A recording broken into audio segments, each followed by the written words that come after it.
ആരാകണം അടുത്ത പ്രധാനമന്ത്രി എന്നതായിരുന്നു ഏറ്റവും പ്രധാനപ്പെട്ട ചോദ്യം സർവേ ടീം ഈ സർവേയിൽ പങ്കെടുത്ത വോട്ടർമാരോട് ഉന്നയിച്ചത്. ആരാകണം അടുത്ത പ്രധാനമന്ത്രി എന്നതായിരുന്നു ചോദ്യം. അവിടെ രണ്ട് ഘട്ടത്തിലായിട്ടാണ് നമ്മുടെ ഈ സർവേ നടന്നത് എന്ന കാര്യം ആളുകളുടെ ഓർമ്മയിൽ ഉണ്ടാകുമല്ലോ, ശ്രദ്ധയിലുണ്ടാകുമല്ലോ. നമ്മൾ നേരത്തെ പറഞ്ഞു പോയതാണ്. ജനുവരി 2019 ഇതിൻ്റെ ഭാഗമായിട്ടുള്ളൊരു സർവേ, ഇതിൻ്റെ ആദ്യ സർവേ ടീം നടത്തിയിരുന്നു. ആ കാലത്ത് നിന്ന് ഏപ്രിൽ, ഇന്നിപ്പോൾ നമ്മൾ ഈ സർവേ ഫലങ്ങൾ പുറത്തുവിടുന്ന ഈ ദിവസം എത്തുമ്പോൾ എന്താണ് സംഭവിച്ചിട്ടുള്ളത്, ഏപ്രിൽ ഇതേ ചോദ്യം ഉന്നയിച്ചപ്പോൾ എന്താണ് ഉണ്ടായത് എന്ന കാര്യമാണ് പരിശോധിക്കേണ്ടത്. ആരാകണം അടുത്ത പ്രധാനമന്ത്രി എന്ന ചോദ്യത്തിന് നരേന്ദ്രമോദി എന്ന ഉത്തരമായിരുന്നു അന്നും ഇന്നും. ജനുവരിയിലും ഏപ്രിലിലും ആളുകൾ കൂടുതൽ വോട്ടർമാർ മുന്നോട്ട് വെച്ച കാര്യം. ജനുവരിയിൽ 52.8% പേരാണ് നരേന്ദ്രമോദി തന്നെ അടുത്ത പ്രധാനമന്ത്രിയാകണം എന്ന അഭിപ്രായം ഉന്നയിച്ചതെങ്കിൽ ഏപ്രിൽ ആകുമ്പോൾ അത് വർദ്ധിച്ചിരിക്കുകയാണ്. 63.4% പേർ അദ്ദേഹം തന്നെ പ്രധാനമന്ത്രിയായിട്ട് വരണം എന്ന ആഗ്രഹം പ്രകടിപ്പിച്ചിട്ടുണ്ട്. നമ്മൾ മനസ്സിലാക്കേണ്ടത് ഈ രണ്ട് ഘട്ടങ്ങൾക്കിടയിൽ നടന്ന ഏറ്റവും പ്രധാനപ്പെട്ട സംഭവം പുൽവാമ ആക്രമണവും ഈ പറയുന്ന ബലാക്കോട്ട് ഭീകരാക്രമണം പോലുള്ള സംഭവങ്ങളാണ്.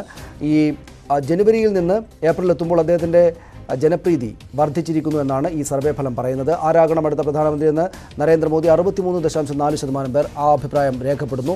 രാഹുൽ ഗാന്ധിക്ക് ജനുവരിയിൽ 26.9% പേരുടെ പിന്തുണയുണ്ടായിരുന്നു ഈ കാര്യത്തിലെങ്കിൽ ഇപ്പോൾ ഇത് കുറഞ്ഞിരിക്കുകയാണെന്നാണ് ഈ സർവേ പറയുന്നത്.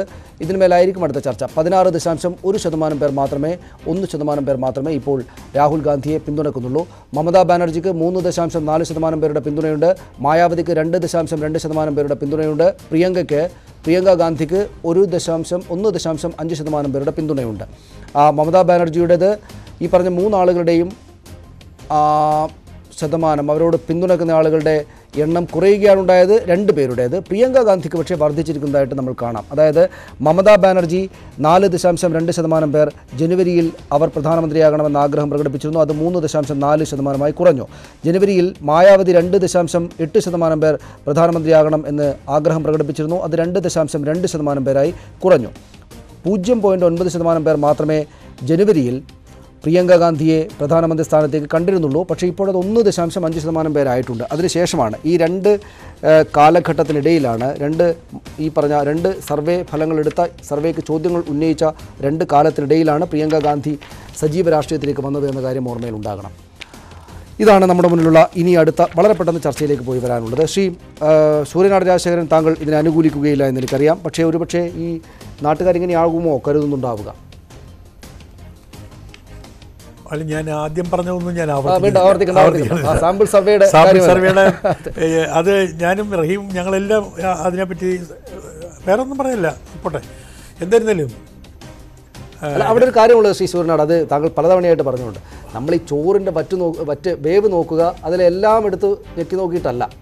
അങ്ങനെയാണല്ലോ ഈ സർവേയുടെ ഒരു ആത്യന്തികമായിട്ടുള്ള അടിസ്ഥാനം. അതായത് ചില സാമ്പിളുകൾ നമ്മൾ എടുക്കുന്നു, അവരോട് ചോദ്യങ്ങൾ ഉന്നയിക്കുന്നു, അവർ പറയുന്നു. അതിൻ്റെ രാഷ്ട്രീയമായിട്ടുള്ള കാര്യങ്ങളൊക്കെ മറിച്ചതൊക്കെ ആയിരിക്കാം, എതിർക്കാനുള്ള കാര്യങ്ങൾ ഉണ്ടാകാം. പക്ഷേ ഇതാണ് ആളുകൾ പറയുന്നത്. നരേന്ദ്രമോദിക്ക് പകരം രാഹുൽ ഗാന്ധി ആകണം പ്രധാനമന്ത്രി എന്ന ആഗ്രഹം പ്രകടിപ്പിക്കാവുന്ന നിലയിലേക്ക് രാജ്യത്തെ വോട്ടർമാരെ നിങ്ങൾ എത്തിച്ചിട്ടില്ല എന്നാണ് ഇതിനർത്ഥം. ഞാൻ അതേ പറഞ്ഞുള്ളൂ.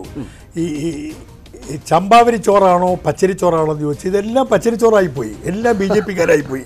അവരുടെ അഭിപ്രായം മാത്രമാണ്. അല്ലെങ്കിൽ നോട്ട് നിരോധനത്തിൽ ഇന്ത്യയിലെ 80% ആൾക്കാരും ശരിയെന്ന് പറഞ്ഞത് ഇതിനകത്ത് പറയുന്നുണ്ട്. ഞാനത് അതിലെ പോണ്ട.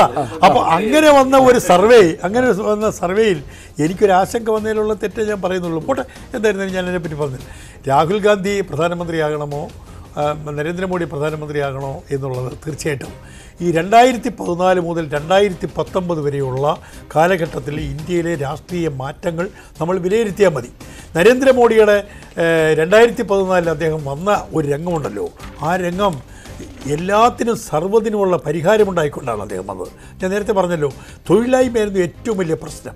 ആ തൊഴിലില്ലായ്മയുടെ പ്രശ്നം ഞാൻ പരിഹരിക്കാം, ഒരു വർഷം 2 കോടി ആൾക്കാർക്ക് തൊഴിൽ കൊടുത്തുകൊണ്ട് വരാം എന്ന് പറഞ്ഞ് വന്ന നരേന്ദ്രമോദിയുടെ കാലത്ത് ഈ പുതിയ ഇന്ത്യൻ സാമ്പിൾ സർവേ പുറത്തു വന്നപ്പോൾ മിസ്റ്റർ മോഹൻ ഇപ്പോൾ രാജിവെച്ച് പുറത്തിറങ്ങിപ്പോണ്ടി വന്നു.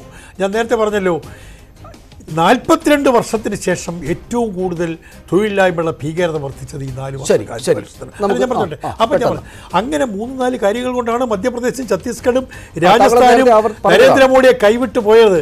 ആ നരേന്ദ്രമോദി പ്രധാനമന്ത്രി സ്ഥാനത്തേക്ക് 60% മനസ്സിലാവുന്നുണ്ട്. അത് മനസ്സിലാക്കാൻ പര്യാപ്തമായിട്ടുള്ള കാര്യമാണ് താങ്കൾ പറഞ്ഞത്. ശ്രീ KVS ഹരിദാസ്, നരേന്ദ്രമോദി തന്നെ ആയിരിക്കും പ്രധാനമന്ത്രി എന്ന ആഗ്രഹം ജനങ്ങൾ പ്രകടിപ്പിച്ചതിൽ അത്ഭുതമുണ്ടാകില്ലല്ലോ താങ്കൾക്കൊന്ന്? KVS ഹരിദാസ് ഇല്ല. ശ്രീ K കുഞ്ഞിക്കണ്ണൻ, താങ്കളോടാ ചോദ്യം. അത്ഭുതപ്പെടേണ്ടുന്ന കാര്യമൊന്നുമില്ലല്ലോ. പക്ഷേ ഈ പറയുന്ന പുൽവാമയ്ക്ക് മുമ്പുള്ളതിനേക്കാൾ കൂടുതൽ ജനപ്രീതി അദ്ദേഹത്തിന് വർദ്ധിച്ചിരിക്കുന്നു എന്നതിനെ എങ്ങനെ കാണും താങ്കൾ? സ്വാഭാവികമായിട്ടും ഇന്ത്യൻ ജനതയ്ക്ക്, പ്രത്യേകിച്ച് ഗ്രാമീണ ജനതയ്ക്ക് രാജ്യത്തിൻ്റെ സുരക്ഷിതത്വം അവർക്ക് വളരെ പ്രധാനപ്പെട്ടതാണ്. അതിനനുകൂലമായി ശക്തമായ നിലപാട് സ്വീകരിക്കുന്ന വ്യക്തികളെയും ഭരണാധികാരിയെയും അംഗീകരിക്കുക, കൂടുതൽ അവർക്ക് ശക്തി പകരുക എന്നുള്ളത് ഇന്ത്യയുടെ മൊത്തം ഒരു സ്വഭാവമാണ്. അത് ഇതിൽ പ്രകടമായി എന്നുള്ളതാണ് തെളിവ്. പിന്നെ സൂര്യനാട് പറഞ്ഞ ചില കാര്യങ്ങളുണ്ട്. തൊഴിൽ ആര് നൽകിയ കണക്കായത്? എവിടുന്ന് കിട്ടിയ കണക്കാണ്?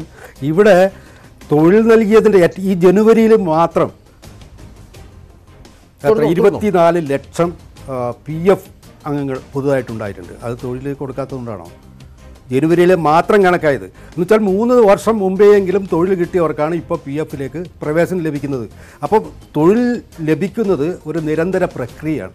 അത് നടന്നുകൊണ്ടേയിരിക്കുകയാണ്.